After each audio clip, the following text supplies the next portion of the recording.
Good morning. This is day 4 of 60, 56 more days to go. Yesterday I had a really hard time uploading this video. It took me like an hour. It wouldn't even allow me to upload it to Facebook at all. So hopefully I won't have any issues this morning, fingers crossed. But today I wanted to talk about something. I had a conversation with my line sister, Kelly, yesterday. Hey, Kelly. And we were talking about, my road and how I got on this journey of making these videos. And one of the things that we talked about is like people like really knowing who you are, and especially like your family and things like that. And as we were talking, I was telling her how, before my dad passed away, I was very limited in things that I would say because of my love for him. I knew that I could say things that would help other people, but I didn't want my dad to be hurt in the process. Like, my dad was my whole entire world. And when he passed away in March of 2015, most of my world died with him. And so, and I say that figuratively speaking, and also literally. So when my dad passed away, I pretty much lost contact and communication with everyone on my dad's side of the family. I talk to one uncle like all the time, and I talk to another uncle periodically. And so that whole process of him passing away, it was very short. I literally, February 21st, I had a dream. February 13th, going into Valentine's Day, I had a dream that night that my dad passed away. And when he passed away, I was literally sitting in his driveway, like on the ground, on the concrete, and I was there alone. Like, everybody was gone.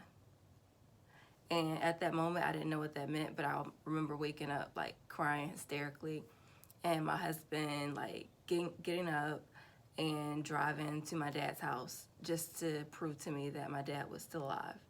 And so my husband went over there. My dad was fine. Then, I kept going on about my business.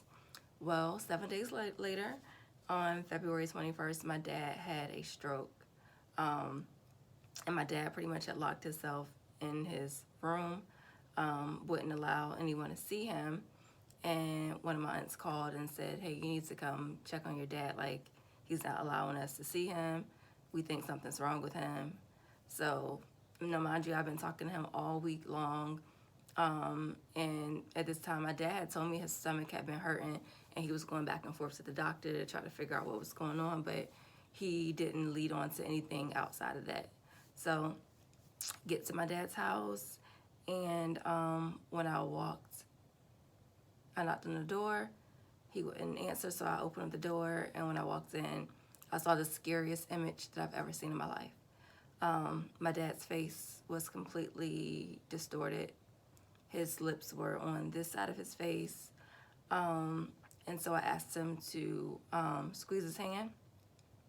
I was asking him to make a ball. He couldn't do it. He was trying, but he couldn't.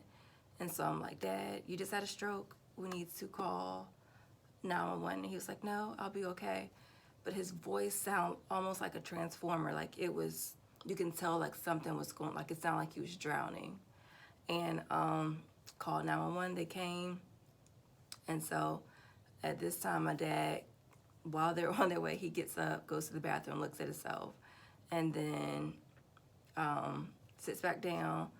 And the paramedics tell him, hey, you need to come with us. And my dad was like, you think so? And so at that moment, I saw like fear. Well, fast forward, that was the 21st. My dad spent like the next week in the hospital. They kept doing tests, trying to figure out what was going on. They couldn't figure out what was going on. My mom came to the hospital and met us there. And my mom's mom passed away from cirrhosis of the liver. My mom said when she saw, because they were doing like urinalysis and stuff like that, when she saw my dad's urine and she saw the color that it was almost black, she knew like that my dad's system was failing. And so while we're at the hospital, you know, they're working on him. They give him a cocktail that actually was a blessing because it turned his mouth back to normal. So we couldn't see any visible signs of him having a stroke anymore, but he still had like weakness and stuff like that. So over the next couple of weeks, my dad was, you know, we're still trying to figure out what's going on. I contracted the flu from the hospital, like so much so that I couldn't move. Like I was at home, could not move out of the bed. And in hindsight, I look at it as a blessing because I was trying to run around getting all of this stuff together for him and not knowing that all the things that I was trying to get together for him to be on like disability, and you know, he had special insurances that would cover him if he ever had like a life serious event happen. I took all that time, you know, I was going to prepare all that stuff, but God already knew that he was going to pass away, and I just needed to sit my happy self down. So my dad, I ended up going to my anniversary was right around the time, like my anniversary was 5 days before my dad passed away. We had already had plans to go to Atlanta because my husband had to do some stuff. And so at that time, I'm like, you know, maybe I should just cancel the trip because my dad is passing away. And I talked to my doctor and I was telling him, you know, I'm going to cancel the trip because, you know, I'm going to spend time with my dad. And he was like, no, you need to go. Like, you need to go. You still have a family that you have to live for. Like, your dad is transitioning. Now, at this point, we found out that my dad had pancreatic cancer. And the pancreatic cancer was stage 4, and it had already spread to his liver. So the doctor gives him 6 months to live. They tell him, you know, you should take chemo, all of this stuff. And I'm like, no, my dad can get through this. My mom had breast cancer. She beat it. We found a doctor, you know, like, so when I talked to my doctor, the same doctor who told me to go on the trip, he said, oh, this is one that we can't beat. Like, this is one of the ones that we can't beat. And, whew, that was really hard to accept. So I went ahead, went on the trip. Before I went on the trip, I went to this massage therapist who's amazing, by the way. If you ever need her information, I'll give it to you.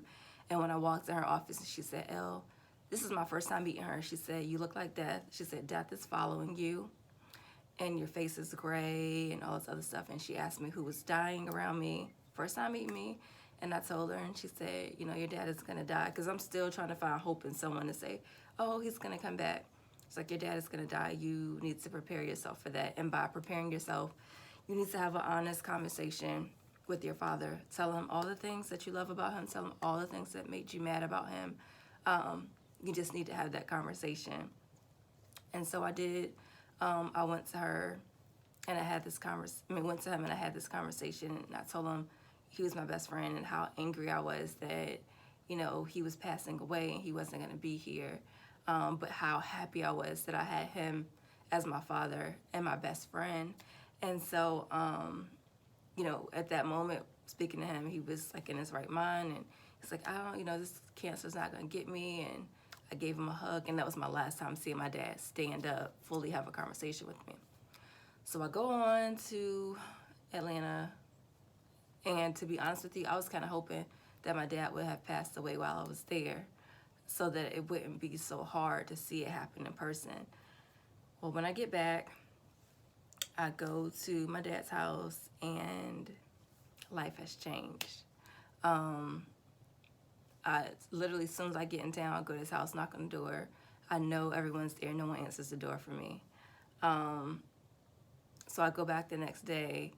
I finally see him. You know, I'm talking to him. He's at this point on morphine, so, you know, I give him his sponge to drink water, and he's just like really weak, and I'm just happy that I get to see him. By the next day, he just starts to go downhill, and then he's, you know, in the hospital bed that's in the house, and hospice is coming over every day. And I come over each day after I leave work, and I'm, you know, talking to him, touching him. My grandmother would come in the room and tell me not to touch him. It just became like this really bad situation. My grandmother asked if she could get power of attorney of him. And at this point, I'm like, okay, whatever. Like, do what you got to do. So I am still trying to maintain sanity in this because I'm losing him and I don't know how to navigate this. I don't have any brothers or sisters with him. It's just me as an only child. And I'm trying to understand what my feelings are.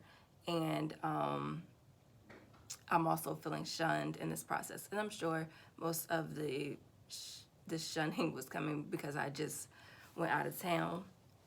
And so I begin to have these different conversations, and I won't go too much in detail with those. But I begin to have these conversations with people in my family, and I realize the resentment that some people have for me because of the way my dad raised me and the sacrifices he made. Like, my dad never remarried because I was his pride and joy. My dad didn't want me to feel like I didn't have anyone in my corner. And so he invested, all of his time in me and all of his resources in me. And so my dad passes away March 15th. And I always tell people the day that my dad passed away, I also lost, pretty much that complete side of my family. So as we're going on, getting things prepared, all of that was fine.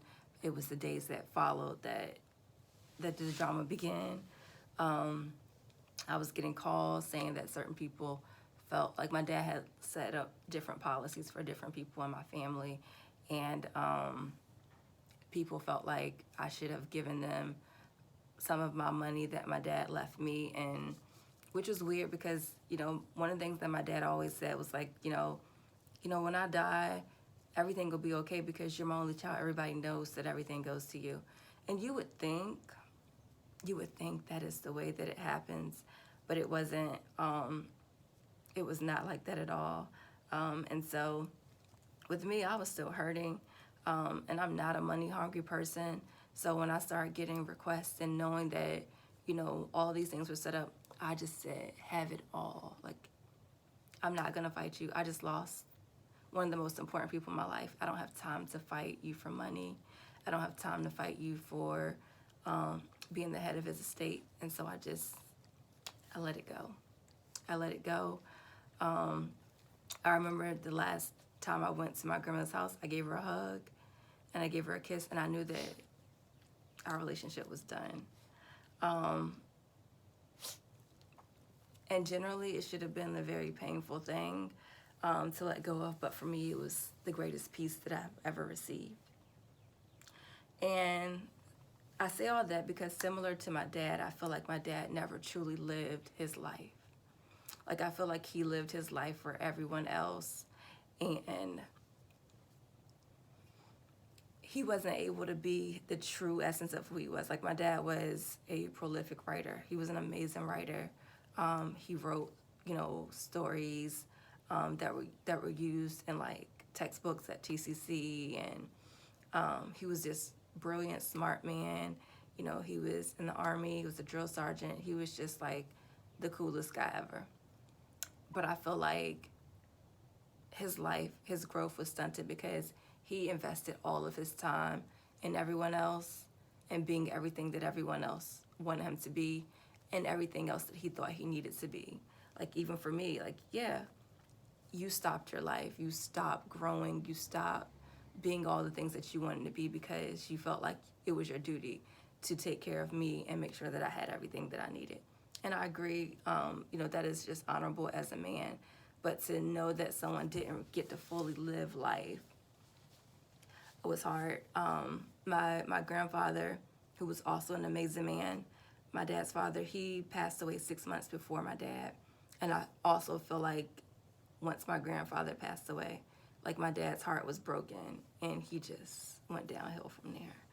So I say all of that to say, thinking of that, having that conversation yesterday reminded me that, like, my journey is bigger than just me. Like, I owe it to myself and I owe it to him to live the truest form of who I am, to no longer live by the rules of what everybody else expects me to be, to not